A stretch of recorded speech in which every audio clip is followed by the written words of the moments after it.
부처님이 절대 하지 말라 하신 말씀. 여러분, 안녕하세요. 오늘은 2500년 전 부처님께서 우리에게 절대 하지 말라고 신신당부하신 말씀들에 대해 이야기하려 합니다. 우리는 매일 수많은 말을 합니다.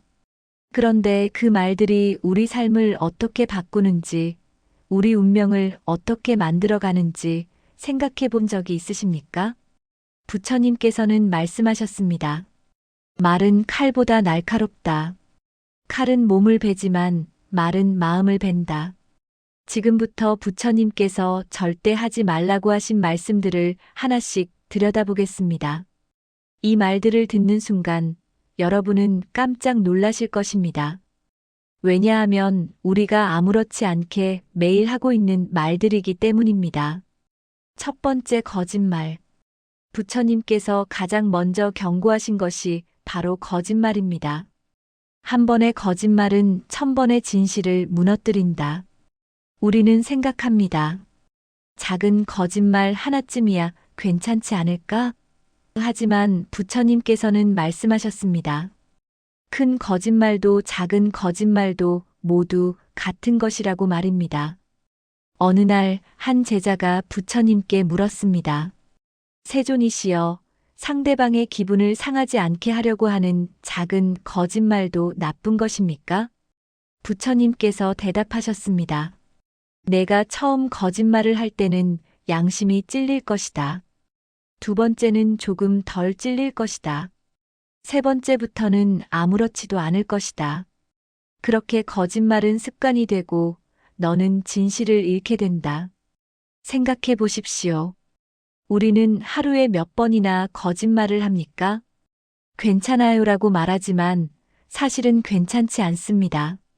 바빠서 못 갔어라고 말하지만 사실은 가기 싫었습니다. 나중에 연락할게라고 말하지만 연락할 생각이 없습니다. 이런 작은 거짓말들이 쌓이고 쌓이면 어떻게 될까요? 사람들이 여러분을 믿지 않게 됩니다. 더 무서운 것은 여러분 자신도 스스로를 믿지 못하게 된다는 것입니다. 나는 어디까지가 진짜고 어디까지가 거짓이지? 라는 혼란 속에서 살아가게 됩니다. 부처님께서 말씀하셨습니다. 거짓말하는 사람은 두 가지를 잃는다. 타인의 신뢰와 자기 자신의 영혼을. 거짓말은 마약과 같습니다. 처음에는 작은 것으로 시작하지만 점점 더 큰 거짓말이 필요해집니다. 하나의 거짓말을 감추기 위해 10개의 거짓말을 만들어야 합니다. 그렇게 거짓의 감옥에 갇혀 살아가게 됩니다. 진실을 말하는 것이 때로는 어렵습니다. 상대방이 상처받을 수도 있고 내가 손해를 볼 수도 있습니다. 하지만 부처님께서는 말씀하셨습니다. 진실은 때로 아프지만 치유한다. 거짓은 달콤하지만 병들게 한다. 두 번째, 이간질하는 말. 부처님께서 두 번째로 경고하신 것은 이간질하는 말입니다. 둘 사이를 갈라놓는 말을 하지 말라. 그 말은 결국 내게 돌아온다. 우리 주변을 보십시오. 이간질하는 말로 가득합니다. 직장에서 동료에 대해 뒷말합니다. 너 그 사람이 너 욕하는 거 들었어? 친구들 사이에서 누군가 없을 때 그 사람 이야기를 합니다. 가족 사이에서도 엄마가 너한테만 편애한대 하며 불화를 만듭니다. 부처님 시대에도 이런 일이 있었습니다. 한 제자가 다른 제자에 대해 부처님께 고자질했습니다. 세존이시여, 저 사람이 당신의 가르침을 제대로 따르지 않습니다. 부처님께서 조용히 물으셨습니다. 그 말을 하는 것이 그 사람을 돕기 위함이냐, 아니면 그 사람을 깎아내리기 위함이냐? 제자는 아무 말도 하지 못했습니다. 부처님께서 말씀하셨습니다. 다른 사람에 대해 말할 때는 세 가지를 먼저 물어라. 그것은 진실인가? 그것은 필요한가? 그것은 친절한가? 이 세 가지에 모두 그렇다라고 답할 수 없다면 침묵하라.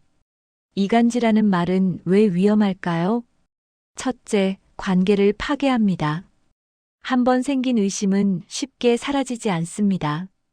저 사람이 나에 대해 그렇게 말했대라는 말 한마디가 수십 년 우정을 무너뜨립니다. 둘째, 신뢰를 잃습니다. 이간질하는 사람을 보면 사람들은 생각합니다. 저 사람이 저 사람 뒷말을 저렇게 하는데 나 없을 때는 나에 대해 뭐라고 할까? 셋째, 업보로 돌아옵니다. 부처님께서는 말씀하셨습니다. 내가 다른 사람들 사이를 갈라놓으면 언젠가 너도 사람들로부터 고립될 것이다. 실제로 그렇습니다. 이간질하는 사람 주변에는 진짜 친구가 없습니다. 모두가 경계하고 조심하고 깊은 이야기를 나누지 않습니다. 세 번째, 욕설과 거친 말. 부처님께서 세 번째로 경고하신 것은 욕설과 거친 말입니다. 거친 말은 부메랑과 같다. 던지면 반드시 돌아온다. 화가 나면 우리는 참지 못하고 거친 말을 합니다. 너는 정말 쓸모없는 인간이야. 너 같은 사람은 처음 봤어. 넌 절대 성공 못해. 이런 말들을 아무렇지 않게 내뱉습니다. 특히 가까운 사람에게 더 심한 말을 합니다. 부모가 자식에게, 부부 사이에, 형제자매끼리. 어차피 내 가족인데 이 정도는 괜찮겠지 하며 칼날 같은 말을 쏟아냅니다. 부처님 시대에 이런 일이 있었습니다. 한 남자가 부처님께 와서 온갖 욕설을 퍼부었습니다. 부처님께서는 조용히 앉아 계시기만 하셨습니다. 남자가 지치자 부처님께서 물으셨습니다. 누군가 너에게 선물을 주는데 내가 받지 않으면 그 선물은 누구의 것이냐? 당연히 준 사람 것이죠. 부처님께서 미소 지으시며 말씀하셨습니다. 그렇다. 나는 내 욕설을 받지 않겠다. 그러니 그 욕설은 내 것이다. 내가 가지고 가거라. 이 이야기는 우리에게 중요한 진리를 알려줍니다. 거친 말은 상대방보다 자신을 더 해칩니다. 욕을 하고 나면 기분이 시원해질까요? 처음 몇 초는 그럴 수 있습니다. 하지만 곧 후회가 찾아옵니다. 자책감이 듭니다. 관계가 틀어집니다. 부처님께서 말씀하셨습니다. 부드러운 말은 뼈를 녹인다. 거친 말은 마음을 얼린다. 생각해 보십시오. 여러분이 10년 전에 들은 칭찬은 기억나지 않지만 10년 전에 들은 욕설은 아직도 생생하게 기억납니다. 말의 상처는 그렇게 오래 남습니다. 자녀에게 너는 왜 그것밖에 안 되니? 라고 말한 부모는 잊어버리지만 그 말을 들은 아이는 평생 가슴에 품고 살아갑니다.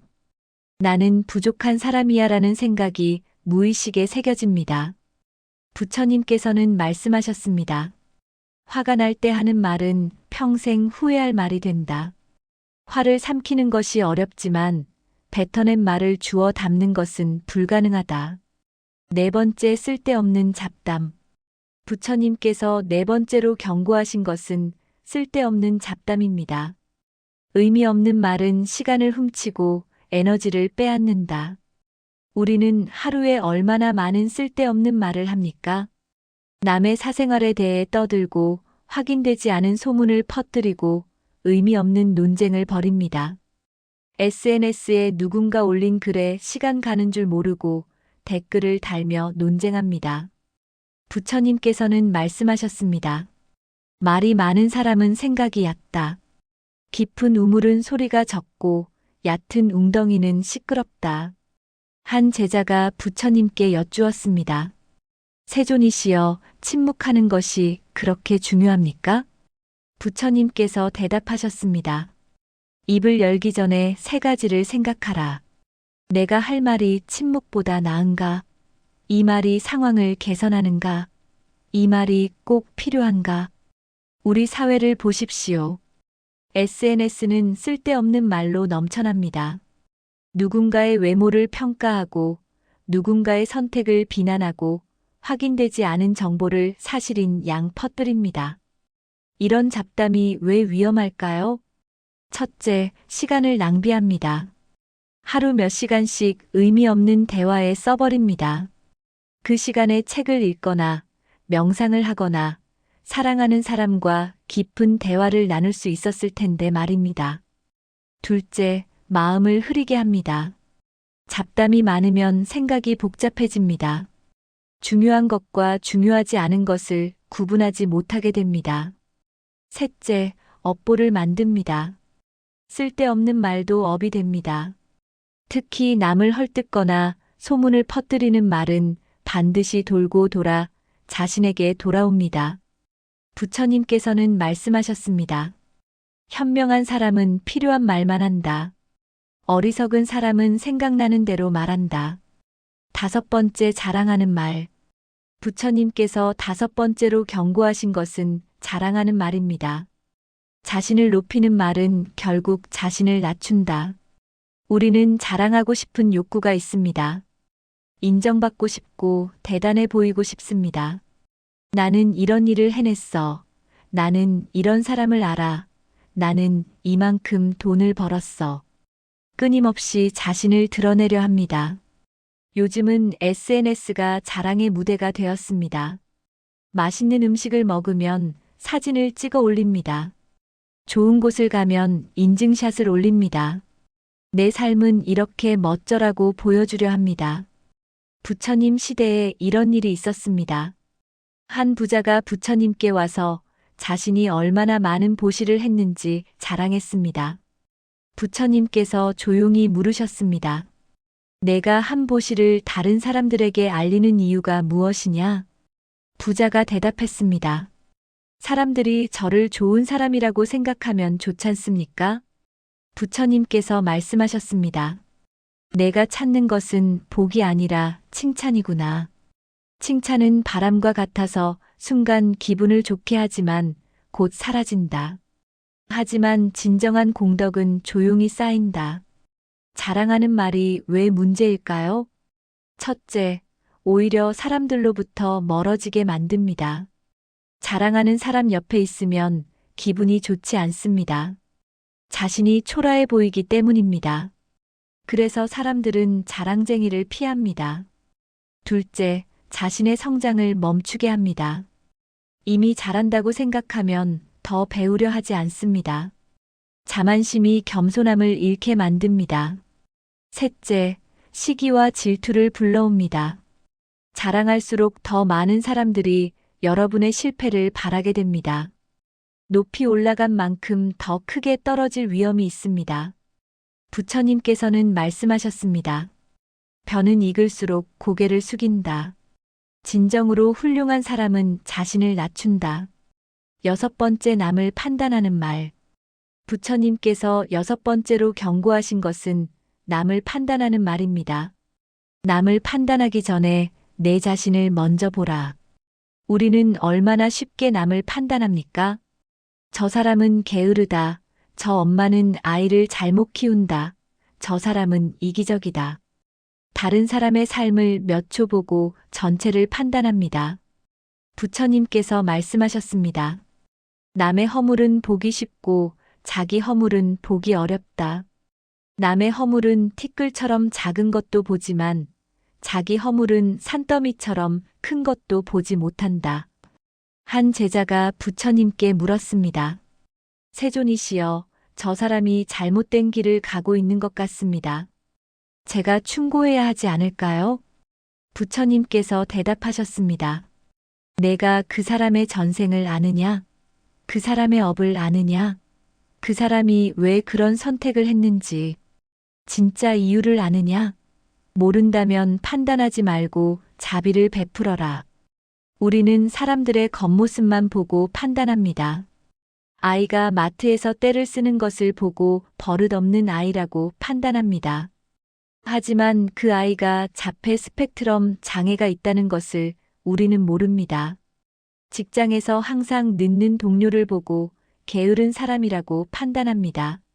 하지만 그 사람이 치매에 걸린 부모님을 아침마다 돌보고 온다는 것을 우리는 모릅니다. 길에서 화를 내는 사람을 보고 성질 더러운 사람이라고 판단합니다. 하지만 그 사람이 방금 중요한 사람을 잃었다는 것을 우리는 모릅니다. 부처님께서는 말씀하셨습니다. 판단하는 순간 너는 배우기를 멈춘다. 이해하려 할 때 너는 성장한다. 7번째 불평하는 말. 부처님께서 7번째로 경고하신 것은 불평하는 말입니다.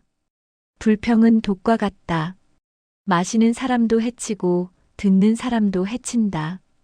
우리는 하루에 몇 번이나 불평합니까? 날씨가 왜 이래? 저 사람은 왜 저래? 내 인생은 왜 이 모양이야?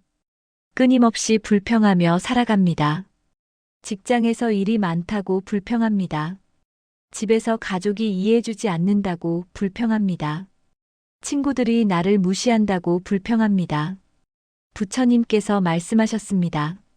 불평하는 사람은 자신의 복을 스스로 쫓아낸다. 감사하는 사람은 복을 끌어당긴다. 한 제자가 부처님께 와서 모든 것에 대해 불평했습니다. 날씨도 음식도 다른 제자들도 마음에 들지 않았습니다. 부처님께서 물으셨습니다. 이 세상에서 내 마음에 드는 것이 단 하나라도 있느냐? 제자가 생각하다가 대답했습니다. 없습니다. 부처님께서 말씀하셨습니다. 그렇다면 문제는 세상이 아니라 내 마음이다. 세상을 바꾸려 하지 말고 내 마음을 바꿔라. 불평은 왜 위험할까요? 첫째, 부정적인 에너지를 만듭니다. 불평할수록 더 불평하고 싶어집니다. 나쁜 것만 보이고 좋은 것은 안 보입니다. 둘째, 사람들이 떠나갑니다. 항상 불평하는 사람과 함께 있으면 에너지가 빨려나갑니다. 그래서 사람들은 불평쟁이를 피합니다. 셋째, 상황을 악화시킵니다. 불평만 하고 아무것도 바꾸지 않으면 상황은 더 나빠집니다. 행동하는 대신 불평으로 시간을 낭비합니다. 부처님께서는 말씀하셨습니다. 불평할 시간에 감사하라. 감사는 기적을 만든다. 여러분께 드리는 말씀. 오늘 우리는 부처님께서 절대 하지 말라 하신 7가지 말씀을 들었습니다. 거짓말, 이간질하는 말, 욕설과 거친 말, 쓸데없는 잡담, 자랑하는 말, 남을 판단하는 말, 불평하는 말. 이 중에서 여러분이 하지 않는 말이 몇 개나 됩니까? 아마 대부분의 분들이 이 말들을 매일 하고 계실 것입니다. 저 역시 마찬가지입니다. 우리는 모두 불완전한 존재들입니다. 하지만 깨달음은 완벽함이 아니라 알아차림에서 시작됩니다. 오늘부터 여러분의 말을 지켜보십시오. 입을 열기 전에 잠깐 멈추십시오. 이 말을 해야 할까? 이 말이 나와 상대방을 이롭게 할까? 완벽하게 하려고 하지 마십시오. 하루에 한 번만이라도 해로운 말을 하지 않으려 노력해 보십시오. 그것만으로도 충분합니다. 부처님께서는 말씀하셨습니다. 입을 지키는 것이 몸을 지키는 것보다 어렵다. 하지만 입을 지킬 수 있는 사람은 마음도 지킬 수 있다. 말은 우리가 만드는 가장 강력한 업입니다. 말 한마디가 사람을 살리기도 하고 죽이기도 합니다. 말 한마디가 평화를 만들기도 하고 전쟁을 일으키기도 합니다. 여러분의 입에서 나오는 말을 선택하십시오. 그 선택이 여러분의 운명을 만듭니다. 부처님의 가르침을 기억하십시오. 말하기 전에 생각하고 생각한 후에 말하라. 침묵이 필요할 때 침묵하고 말이 필요할 때만 말하라. 오늘 하루 해로운 말 대신 이로운 말을 해보십시오. 거짓말 대신 진실을, 이간질 대신 화해를, 욕설 대신 칭찬을, 잡담 대신 침묵을, 자랑 대신 겸손을, 판단 대신 이해를, 불평 대신 감사를 선택해 보십시오. 그러면 여러분은 깨닫게 될 것입니다. 말을 바꾸면 생각이 바뀌고, 생각이 바뀌면 행동이 바뀌고, 행동이 바뀌면 운명이 바뀐다는 것을 말입니다. 고맙습니다.